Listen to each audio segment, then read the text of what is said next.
Good morning, everybody. Hi, it's Misty. It is Monday morning, and it is barely 10, or just now 10. I woke up really late. I wanted to get out and soak the garden and everything, do all the watering this morning. I I was just enjoying my bed too much. I've never been much of a morning person until I got a little older, and then I became a morning person, and then all of a sudden now I'm back to not being a morning person. And I'm not, and I think a lot of that has to do with the level of sleep I get. I do have sleep apnea, a little bit of it. It's very moderate, but I do lose my oxygen levels go really far down. So I do have a CPAP, and we're supposed to. Let me just say that that became the biggest nightmare of my life. Not all I'm exaggerating. Trying to get the CPAP machine through vendors and all the bureaucracy and Medicare and all this other stuff. It's just ridiculous. It took me. I had my sleep study done in January, and I just now got it about a week ago. Yeah, so I think I have really been building up bad sleep and bad things that have been going on at night since January or before that even. And because I've had many sleep studies, but I've always been fine. But ever since I got out of the hospital, I think things have really kind of changed on that regard. Anyway, so mornings. I don't know. Yesterday was an anomaly. It was so nice getting up and being outside like at 5:30, 6 with my coffee, and I just slowly kind of did my thing. And it was so nice. Of course, I didn't get any more sleep. I didn't sleep during the day, and I also didn't go to bed early. So,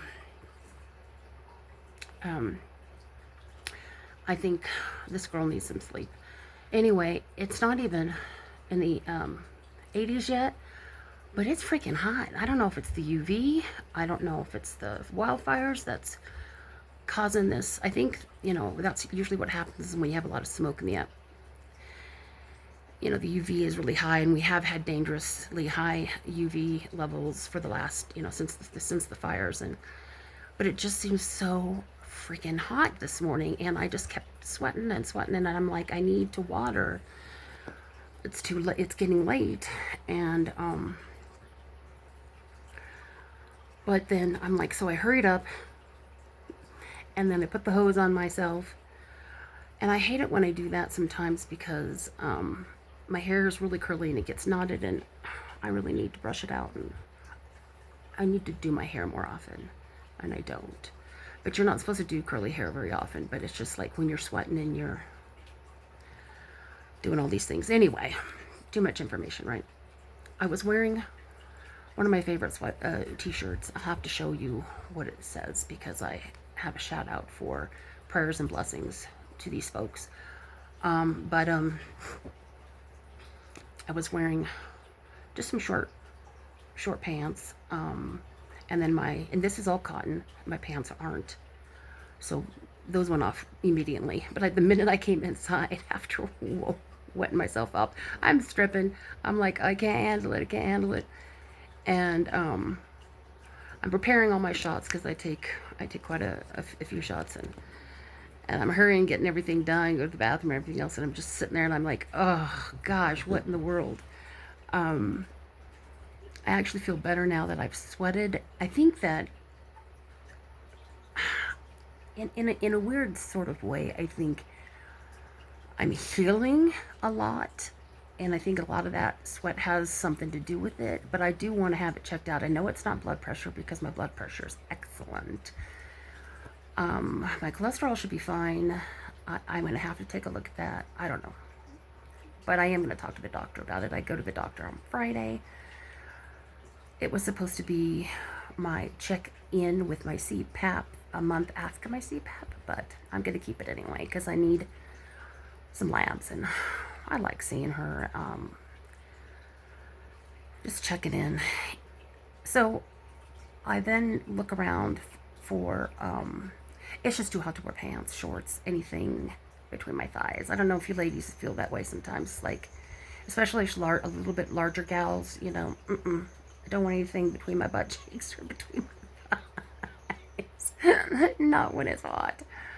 So I put on a dress and with no sleeves.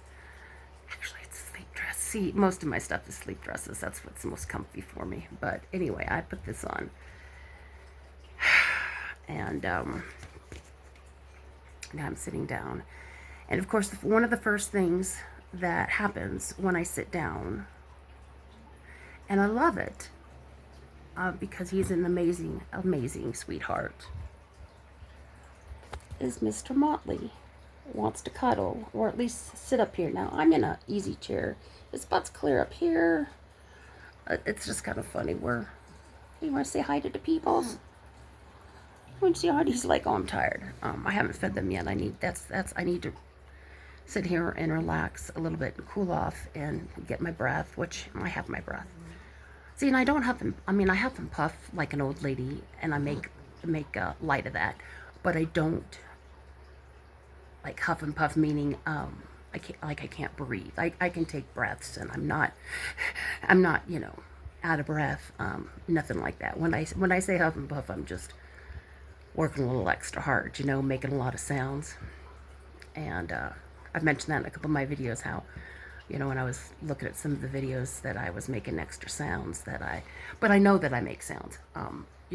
As women, especially if you're in my generation, you were really taught to be demure, and we didn't make sounds, we didn't pass gas, we didn't burp, we didn't do any of these things. It was all this really traditional stuff that I got over when I hit 50. Like, I realized after going through a lot of yoga classes and breathing classes and stuff that I shallow breathed too often, especially with a lot of the problems I have with my nose. There is something to be said for a darn good sigh, and just letting it out, the sound and the motion and the feeling of just and just getting the crap out, right? Whatever it is that's going on. And so I've been, I actually worked really hard at learning how to make sounds and being okay with passing some gas and taking a good burp. Anyway, a little digression, but some of you ladies probably will understand that. So I think that's one of the reasons why some of us really like older age, is that I'm not competing with anybody anymore, or I'm not looking at other women and me, and I don't care as much about the way I look. I'm happy in my own skin. Although I will say that, and we may talk about it, that when I was looking at some of my older videos, because I was trying to see when was the last one I posted, and I was watching some of them, and I'm like, ooh, honey, you've aged. And I didn't think I had, especially losing all the weight in the hospital. And but this operation, all the operations that I've had, I've noticed a lot of loose skin right here, and I thought I was really taking care of that, but so I'm just gonna have to get over it, right? And of course, the bags under my eyes are from sleep, and like, who am I impressing? I'm like, I get up in the morning, my dogs love me unconditionally, my granddaughter does, my daughter does. They think I'm beautiful, inside and out, and nature doesn't care about the way that I look. I go out and I feed the birds, I talk to them. Had a really great conversation with a worm last night because I was so shocked at seeing this worm in the bottom of my fabric pots. I talked a little bit about that in a video last night, but anyway.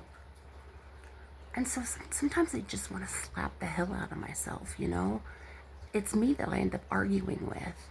And it's like I get so pissed off sometimes about social convention and the way women are raised in this country and the way society molds us into these just pieces of property that hang up on a wall somewhere. And I mean, and I thought we were getting somewhere at one point, and then now I feel like we're going backwards in so many freaking ways, and don't even get me started on that. But I caught myself last night saying, when I was talking about, oh, you've really aged, honey. It's only been 3 years. You've really aged. And I'm like, so? What is that? You have been through fucking hell these last 3 years. So, what would you tell, I remember in therapy, my therapist telling me, what would you tell your daughter? And so I play this game with myself about, okay, if this was your daughter saying this to you, what would you tell her? If this was a good friend of yours, if a really good friend of yours, what would you tell them? So I have to play this game with myself, and even at my age, and I'm almost 60, it's like, so, does that really matter? Does it change your heart? Does it change your kindness? Does it change your empathy? Anyway, it makes me angry. So I got my watering done. I hosed myself off. I'm in something cooler. Nothing's between my legs. Well, lots between my legs, but you know what I mean. Fabric. Double entendre there. Shout out to all of my sweet friends in the Marianas Islands. I worked many, many, many, many years in the Pacific, in the South Pacific. My expertise was island sustainability, and in particular when it came to energy. And I spent so much of my time in Guam and Saipan, and they are getting hit with a super typhoon right now. And Saipan just got hit by a super typhoon a couple weeks ago that did some pretty good damage. And it's one of the biggest, I think, that they are going through. These people are resilient. Nature is resilient, but we've also moved so far away from indigenous skill that it's harder to rebuild. But and we're so reliant on certain modern technology. One of the jobs that I had was really diversifying energy production, and getting folks on solar. But a lot of it was about just really conserving. And I'm like, do we really need to live in an ice box? I don't have air conditioning. So this shirt that I have, that I wear, and I cut a lot of the necks off of my shirts. I can't handle anything up here. I love all my life. It's like I don't want anything up here. But anyway, it's I love Saipan. Look it up on the internet where Saipan is. They're a territory, U.S. territory. Guam, all the Mariana Islands are territories. And I worked with the Department of Interior, the Department of Energy for many, many years in Saipan. What I love about this shirt is I am a big sea turtle fan, and that was one of the things that I spent a lot of times in the water snorkeling and visiting all these wonderful animals. And so this is a shirt that I love to put on when I'm thinking about my friends in the islands. So if any of you are listening, know that I'm thinking about you and praying for a swift recovery through all of this. I hope there's no loss of life. I hope your gardens stay intact, and your food chain remains intact, and the fish return quickly. So my thoughts and prayers go out to you. Anyway, I don't know if you'll see me the rest of the day. I'm going to rest, and I think I'll go ahead and just put this video on up so we can be putting all of our collective energy into the people of the Pacific. And know that I love you guys, and I appreciate it, and I hope you enjoy my humor, as crazy it can be. And I will see you in the next one. Bye-bye.